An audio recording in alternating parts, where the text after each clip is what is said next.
Film dimulai dengan seorang pembunuh bayaran yang sangat dihormati bernama Alex Lewis yang terlihat dalam misi untuk membunuh seorang pria Meksiko bernama Cole. Suatu ketika, Cole datang menemui ibunya yang sedang dirawat di rumah sakit.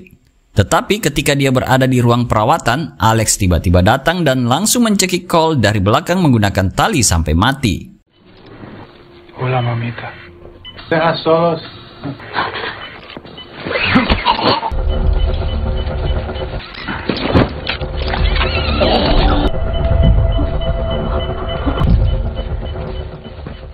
Setelah itu, Alex bergegas masuk ke mobilnya dan memberitahu kliennya bahwa target telah terbunuh. Scene kemudian di El Paso, Texas, memperlihatkan seorang pria bernama Vincent ditampilkan sebagai agen FBI. Saat itu Vincent mendatangi suatu tempat karena ingin mengungkap kasus perdagangan manusia yang telah ia selidiki selama 11 bulan terakhir. Lalu Vincent bertemu dengan seorang pria bernama Papa Leon. Saat ini Vincent menyamar sebagai pria hidung belang dan ingin membeli putri Leon. Selama ini Leon bahkan sering menjual anaknya sendiri yang bernama Beatrice. Singkat cerita, Vincent masuk ke kamar Beatrice. Namun sepertinya Vincent merasa kasihan kepada Beatrice yang masih di bawah umur yang dimana ia seharusnya bersekolah. Namun sepertinya Beatrice sudah terbiasa melayani pria hidung pesek. Beatrice yang agresif kemudian merayu Vincent sambil membuka kancing kemejanya satu persatu. Saat Beatrice memaksa untuk membuka baju Vincent, ia terkejut ketika melihat alat penyadap menempel di dada Vincent. Beatrice menyadari bahwa Vincent bukan orang biasa dan kemudian dia bergegas keluar dan berteriak untuk memberitahu ayahnya. Dan keributan pun terjadi. Seketika itu juga ada beberapa anggota FBI rekan Vincent yang masuk ke dalam rumah. Merasa terpojok, Leon langsung mengancam akan menembak putrinya sendiri. Namun, Beatrice dengan sigap menggigit tangan ayahnya. Vincent kemudian memanfaatkan momen ini untuk mendorong Leon ke arah jendela. Sayangnya, keadaan tersebut membuat mereka berdua terjatuh, menyebabkan Leon meninggal sementara Vincent hanya mengalami luka ringan.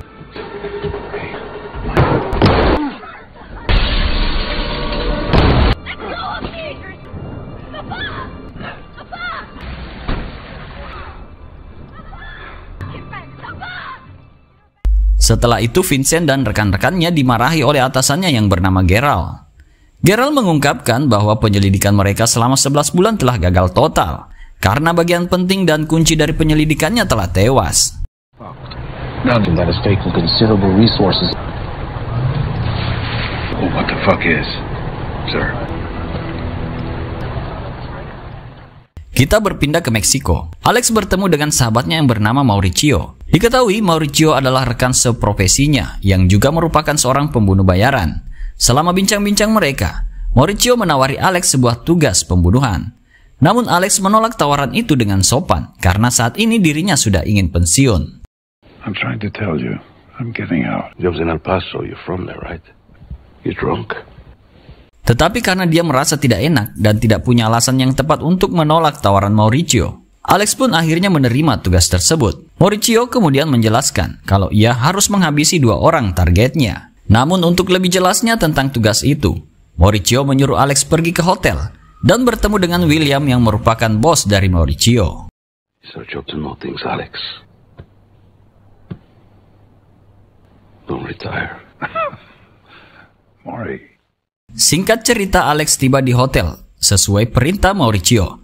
Lalu Alex meminum obat dan menulis sesuatu di lengannya. Ternyata dia telah mengidap penyakit Alzheimer, yaitu gangguan otak, yang menyebabkan daya ingatnya menurun. Maka dari itu dia menuliskan hal-hal penting di lengannya agar tidak lupa.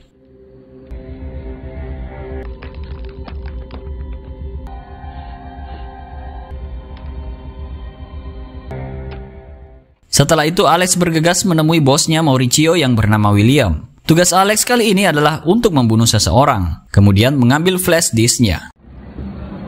The less you know, the better. Tidak lama kemudian Alex masuk ke kamar dan bersiap untuk menjalankan misinya.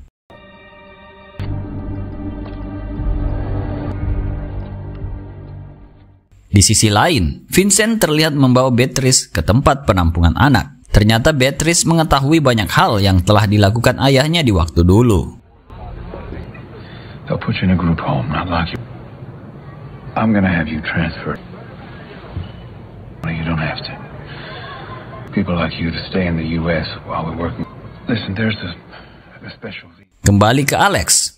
Dia mengunjungi targetnya, seorang pria bernama Elvis. Tanpa banyak basa-basi, Alex langsung meminta flash disknya sambil mengarahkan senjatanya ke kepala Elvis.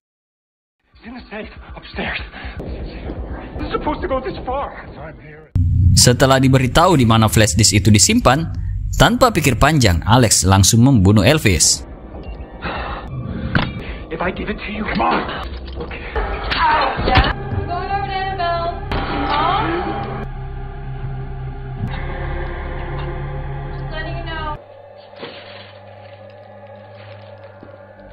Seperti biasa, setelah dia menyelesaikan misinya, Alex mengirim pesan kepada kliennya, menyampaikan bahwa misinya telah diselesaikan. Di sini belum diketahui kenapa William menyuruh Alex untuk mengambil flash disk tersebut. Malam harinya, Alex mengunjungi target berikutnya, yang ternyata adalah Beatrice. Ketika dia datang dan berhasil masuk ke kamarnya, Alex tiba-tiba menghentikan niatnya karena targetnya adalah anak di bawah umur.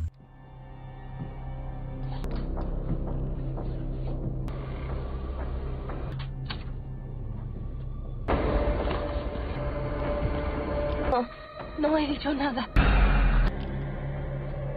No.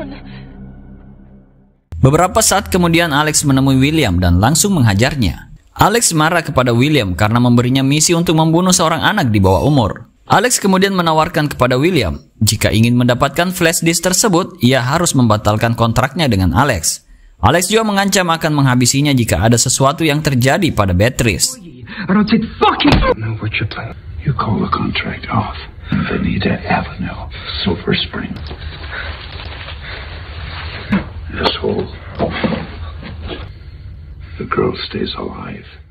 Setelah itu William yang ketakutan menghubungi bosnya yang bernama Davana Silman, yang merupakan seorang pejabat berpengaruh di kota tersebut. Davana kemudian memberitahu William untuk tetap tenang dan membiarkan Davana yang membereskannya.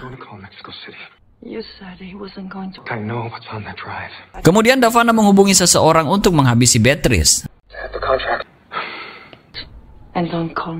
Ia juga menghubungi Mauricio untuk menghabisi Alex. Singkat cerita, Alex pergi ke sebuah bar. Dia melihat seorang wanita yang sedang dibuli oleh seorang pria. Alex yang merasa kasihan mendekati pria itu dan langsung menghajarnya.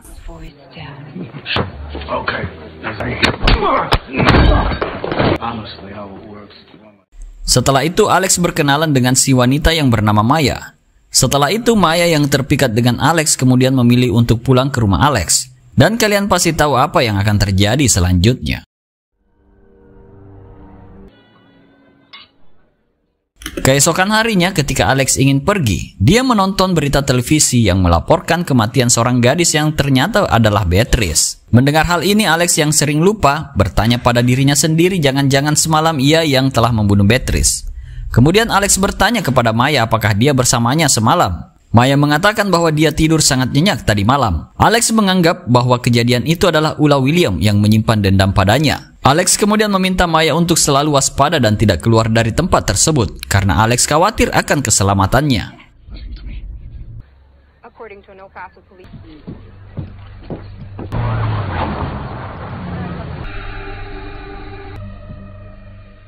Alex selalu melihat sekelilingnya saat dia berjalan menuju parkiran. Dia curiga kalau William telah menyiapkan sesuatu untuknya. Dan benar saja ketika dia sampai di mobil, dia menemukan sebuah bom terpasang di kolong mobil. Saat itu Alex tiba-tiba mendapat tembakan dari Mauricio dan baku tembak pun tak terelakkan. Di tengah situasi yang semakin mencekam, Maya datang mengantarkan obat Alex yang tertinggal. Hingga akhirnya Maya tertembak dan tewas di tempat. Alex yang merasa kesal lalu menyerang balik Mauricio.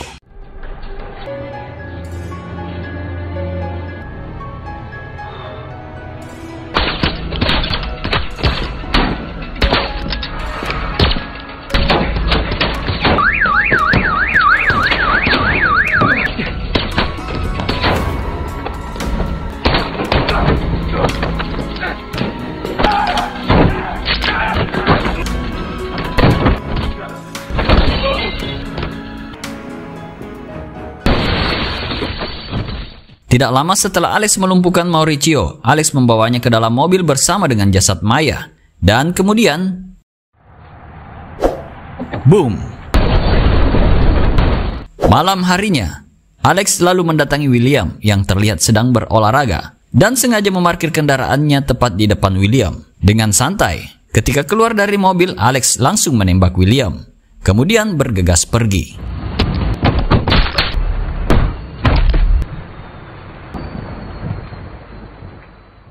Setelah itu, FBI datang ke lokasi untuk olah TKP. Vincent mencurigai bahwa pembunuh William dan Mauricio adalah orang yang sama. Vincent dan rekan-rekannya lalu mencoba untuk mendapatkan informasi dari istri William. Namun mereka tidak mendapatkan informasi apapun darinya. At the airport.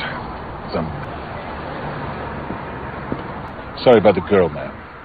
I'm fucked up. Di sisi lain, Alex kembali ke rumah lamanya dan mencoba untuk membuka isi flash disk yang dia dapat dari seorang pria bernama Elvis Van Camp. Flash disk tersebut berisi rekaman percakapan antara Elvis dan seorang wanita bernama Davana Silman tentang bisnis ilegalnya. Di flash disk itu juga ada video permantapan dari anak Davana yang bernama Randy Silman yang sedang adu mekanik dengan Beatrice. Itu sebabnya Davana memerintahkan William untuk membunuh Elvis dan Beatrice karena dia takut isi flash disk dapat merusak nama baiknya sebagai pejabat. Setelah mengetahui hal tersebut, Alex kemudian mencatat di lengan kirinya di mana sekarang ia menjadikan Davana dan Randy sebagai target berikutnya.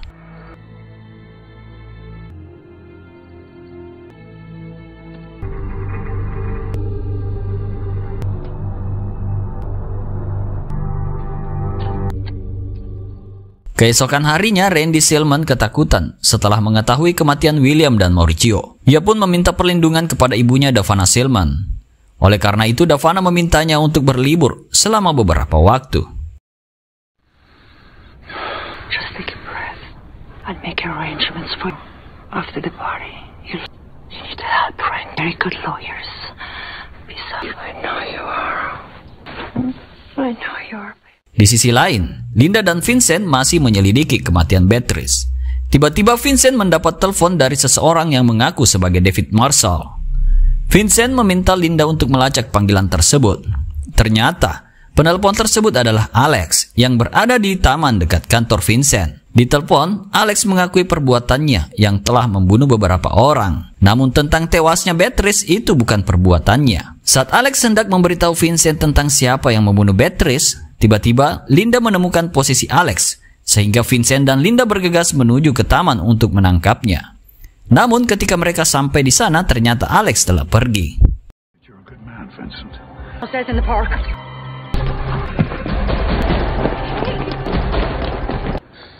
Yeah, we've been getting... Malam itu rekan setim Vincent di FBI, Marquez, kembali menemui istri William untuk terus mendesaknya agar memberikan informasi penting tentang suaminya. Karena merasa terganggu dan risih dengan desakan tanpa henti itu, dia mengatakan bahwa William bekerja untuk Davana Silman dan putranya Randy Silman. Why now? Davana Silman. You say something before? Because of who he was talking. Setelah mengetahui hal ini, Marquez bergegas pergi dan memberitahu rekan penyelidik di FBI bahwa William bekerja untuk Davana dan putranya bernama Randy. Saat itu juga Vincent memasukkan nama Davana Silman dan Randy Silman dalam target operasi mereka. I'm the man from Mexico City. Shut up, hold on. Did she elaborate? Did you bank her at least? I mean... Associated with this processing center, the lawyer, the builder. Setelah itu Vincent dan tim pergi ke pesta yang diselenggarakan oleh Randy. Mereka datang ke pesta untuk melindungi Randy yang telah ditargetkan oleh Alex. Tetapi Alex yang lebih pintar lebih dahulu memasuki ruangan dan berhasil menghabisi Randy.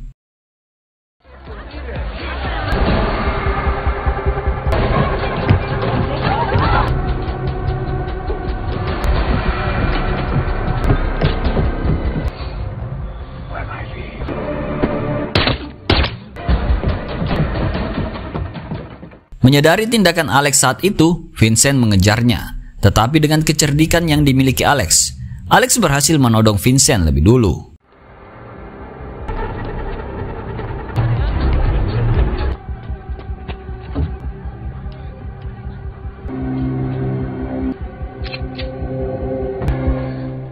Put it down. Alex Lewis. I'm Alex. We all have to die. Tidak lama setelah Marquez tiba dan siap untuk menembak Alex, Tiba-tiba Vincent melarang hal tersebut karena menurutnya Alex mengetahui banyak rahasia tentang kejahatan Devana. Alhasil, Marcus yang marah karena Vincent telah membiarkan Alex kabur begitu saja, kemudian menembaki mobilnya dan beberapa peluru berhasil mengenai Alex. Puta madre! Puta madre!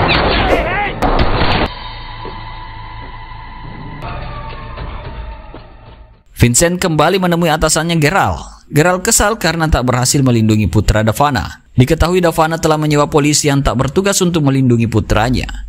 Vincent kemudian memberitahukan tentang identitas Alex dan mengatakan kepadanya kalau Alex mungkin saja melakukan pembunuhan hanya untuk membalas dendam atas kematian si gadis Beatrice Leon. Kembali ke Alex yang terlihat sudah berada di rumahnya dalam kondisi yang terluka cukup parah.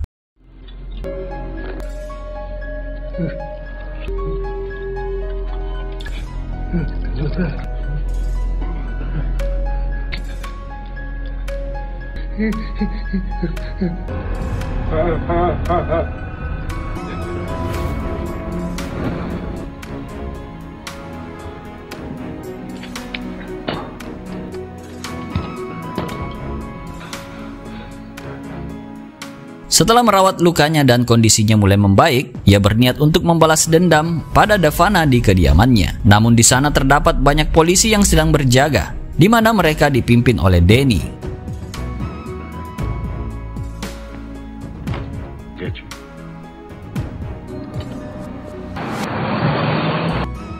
Something out, boy.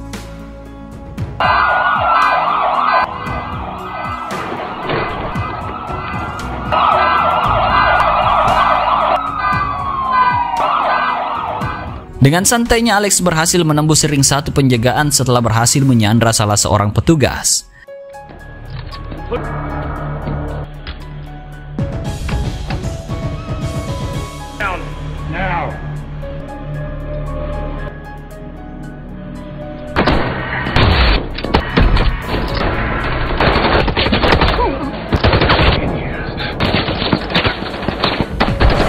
Main office, live shooter.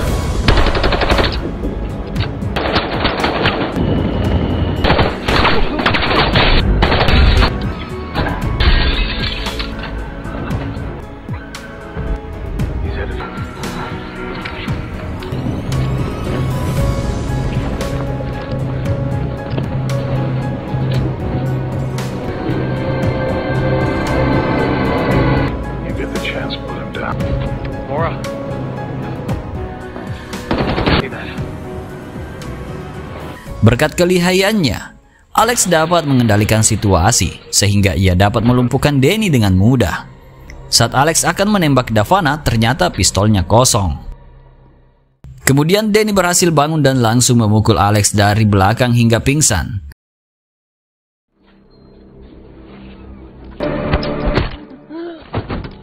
Setelah itu Danny membawa Alex ke ruang interogasi sambil menyiksanya. Namun Alex tidak mau membuka mulutnya, kecuali agen FBI Vincent Serra mengetahui hal ini.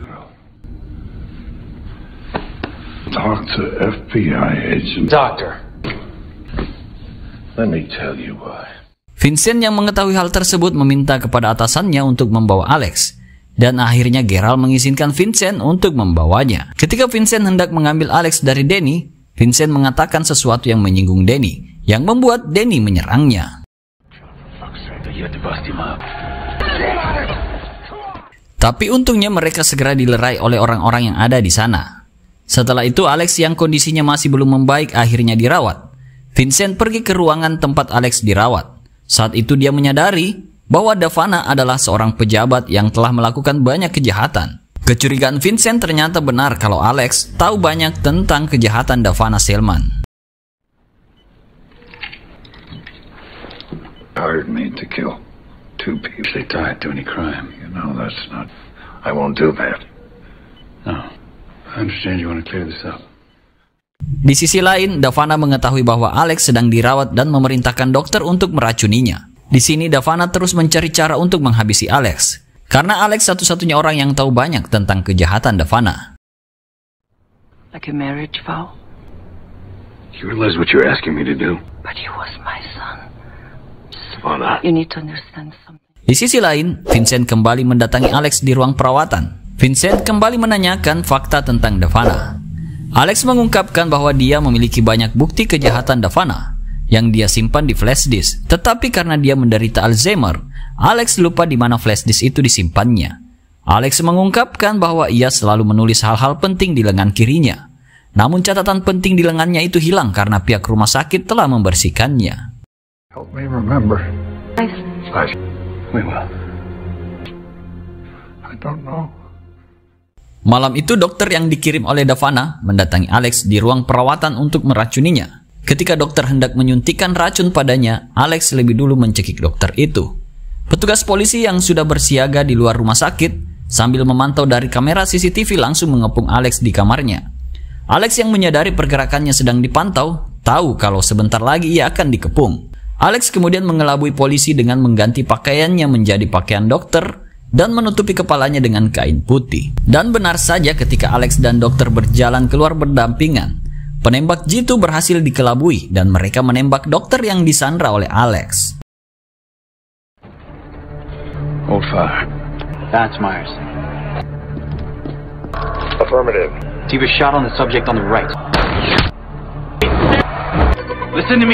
You killed a... Setelah itu Alex bergegas masuk ke mobil Vincent yang kebetulan baru saja tiba di lokasi. Tidak berhenti di situ. Sekarang Alex menyandra Vincent agar polisi tidak menembaknya dari luar. Saat berada di dalam mobil, Alex menodongkan pistol ke Vincent.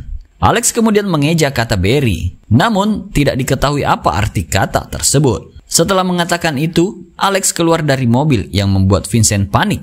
Lalu tiba-tiba, ya, si penembak jitu yang tadinya standby langsung menembak Alex, menyebabkan dia tewas di tempat.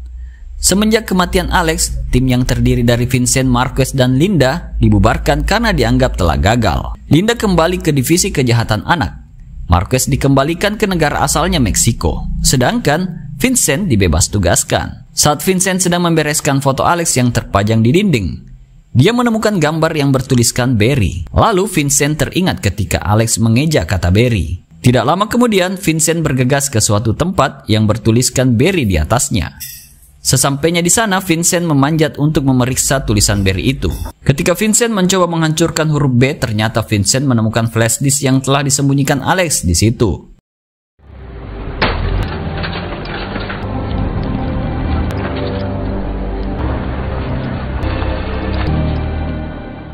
Setelah itu, Vincent bermaksud untuk membawa flash disk tersebut kepada atasannya untuk dijadikan barang bukti. Namun atasannya menganggap bahwa bukti tersebut masih belum cukup untuk menangkap Davana. Dari hal tersebut, Vincent menganggap bahwa ada persekongkolan antara atasannya dengan Davana Selman. Vincent sangat marah karena merasa dirinya telah ditipu oleh institusinya sendiri. You tell me something. All know what's going on. Can't prove You know what's... Take a leave, Sarah. Malam itu ketika Davana sedang minum-minum sambil bermain kartu sendirian, dia didekati seorang pria bertopeng dan langsung menghabisinya hingga tewas.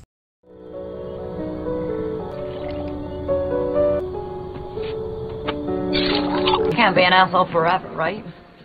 Davana tewas seketika. Setelah berhasil mengeksekusi Davana, si pria bertopeng melepas topengnya.